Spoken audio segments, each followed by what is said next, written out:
تم ڈرائیور ہو میرے؟ تمہاری اتنی اوقات کہ تم مجھے روکو؟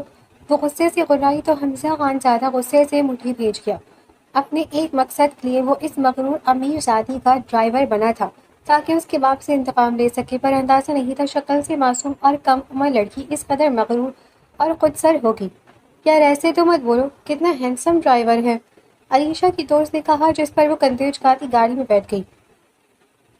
حمزہ نے انہیں پارٹی میں ڈراپ کیا اور پھر حمزہ کے حکم پر ہی علیشہ کو نشہ آور مشروب پلا کر یہ ثابت کیا کہ اس کے ساتھ زیادتی ہوئی ہے۔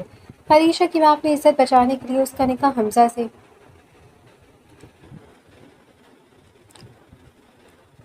شاہ زمان کی عالیشان لائبریری میں اس وقت صرف سگار کے دھوئے کے مرغلے اڑے ہوئے تھے۔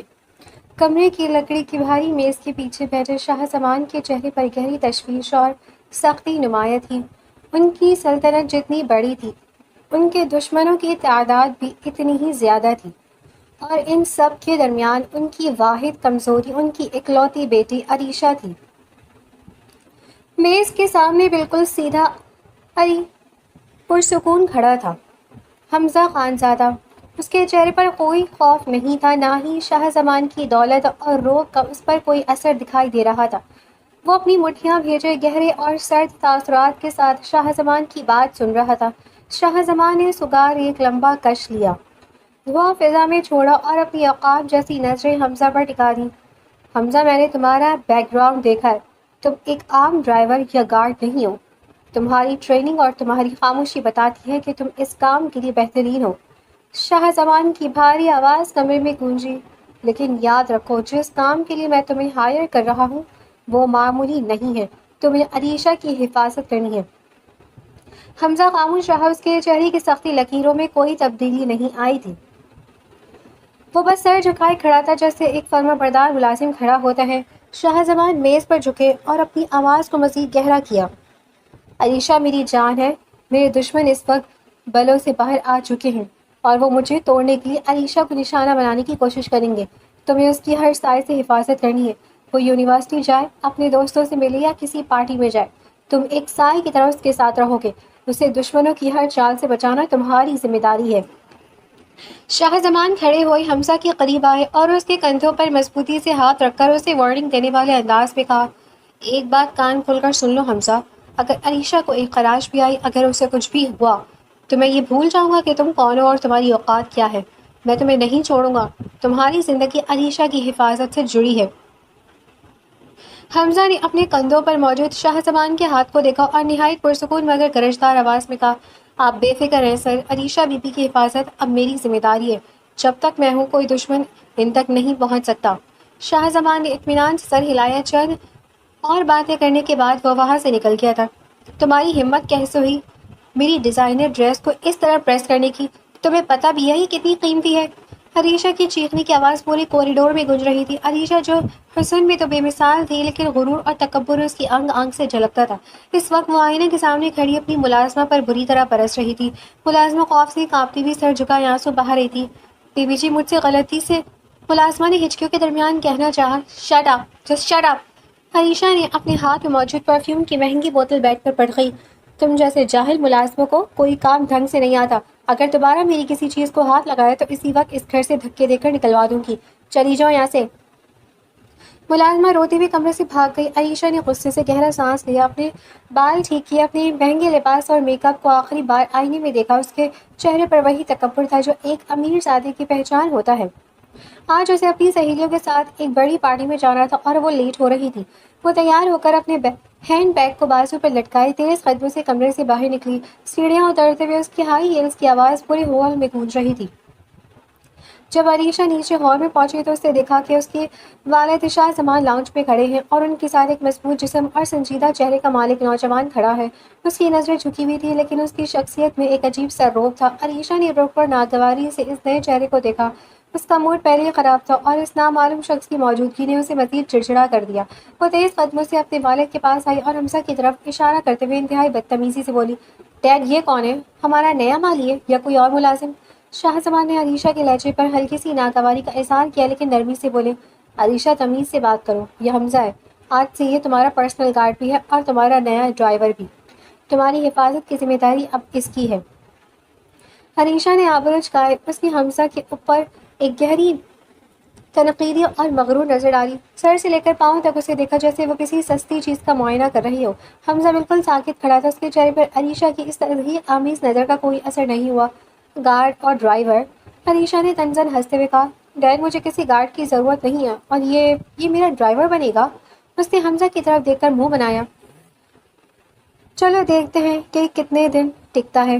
وہاں سے وہ حمزہ کو ایک آخری حقارت آمیز نظر دیکھ کر باہر پورچ کی طرف چل دی. پورچ میں چمکتی ہوئی مہنگی لگژری گاڑی کھڑی تھی. عریشہ تیز قدموں سے چلتی ہوئی گاڑی کے پچھلے دروازے کے پاس آ کر کھڑی ہو گئی. اس کی عادت تھی کہ جب بھی وہ باہر آتی پرانا ڈرائیور بھاگ کر اس کے لیے گاڑی کا دروازہ کھولتا تھا اور وہ ملکہ کی طرح اندر بیٹھتی تھی. حمزہ بھی شاہ زمان سے اجازت لے کر باہر آیا اور وہ بغیر کسی جلدی کے پرسکون قدموں سے چلتا ہوا سیدھا ڈرائیونگ سیٹ کی طرف بڑھ گیا. وہ عریشہ کے پاس سے گزرا, لیکن اس نے پچھلا دروازہ کھولنے کے لیے ہاتھ تک نہیں بڑھایا. وہ چپ چاپ جا کر ڈرائیونگ سیٹ کے پاس سر جھکا کر انتہائی وقار کے ساتھ کھڑا ہو گیا, جیسے وہ عریشہ کی گاڑی میں بیٹھنے کا انتظار کر رہا ہو. عریشہ گاڑی کے بند دروازے کے پاس کھڑی رہ گئی. اس نے دیکھا کہ حمزہ نے اس کے لیے دروازہ نہیں کھولا اور وہ وہاں خاموشی سے سر جھکائے کھڑا ہے. اس کا چہرہ غصے سے سرخ ہو گیا. Excuse me.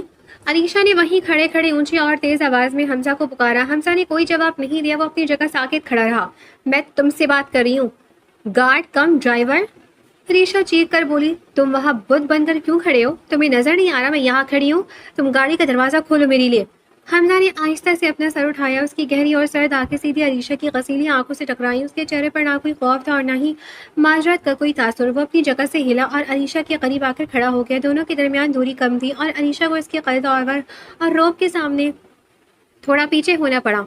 حمزہ نے انتہائی دھیمے مگر ٹاٹدار لہجے میں کہا, بی بی جی, میں یا آپ کا نوکر نہیں جو آپ کے نخرے اٹھائے یا آپ کے لیے دروازے کھولتا پھرے. عریشہ کی آنکھیں حیرت اور غصے سے پھیل گئیں. تمہاری یہ ہمت؟ شاہ زمان صاحب نے مجھے صرف 2 کاموں کے لیے ہائر کیا ہے. پہلا, گاڑی ڈرائیو کرنے کے لیے, اور دوسرا, آپ کی حفاظت کرنے کے لیے.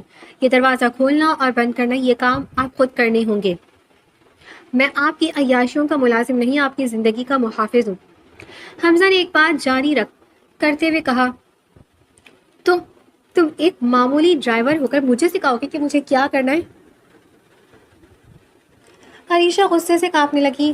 میں ابھی ڈیڈ کو بلا کر تمہیں نوکری سے نکلواتی ہوں. وہ مڑی ہی دیکھے اندر لاؤنج کی بڑی شیشے کی کھڑکی سے شاہ زمان کی نظر ان پر پڑی. شاہ زمان نے باہر پورچ کی طرف دیکھا جہاں عریشہ غصے میں کھڑی تھی اور حمزہ اپنی جگہ قائم تھا. شاہ زمان نے وہیں سے حمزہ کی طرف دیکھا اور چہرے کے تاثرات سے ہلکا سا اشارہ کیا کہ معاملے کو زیادہ نہ بڑھاؤ اور گاڑی کا دروازہ کھول دو. شاہ زمان جانتے تھے کہ ان کی بیٹی ضدی ہے اور وہ اس وقت کسی نئے ہنگامے کے موڈ میں نہیں تھے.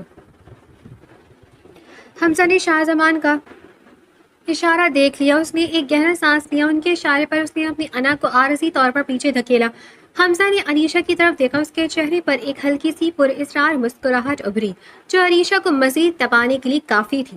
وہ آگے بڑھا, گاڑی کی ہینڈل پر ہاتھ رکھا اور ایک جھٹکے سے گاڑی کا دروازہ کھول دیا.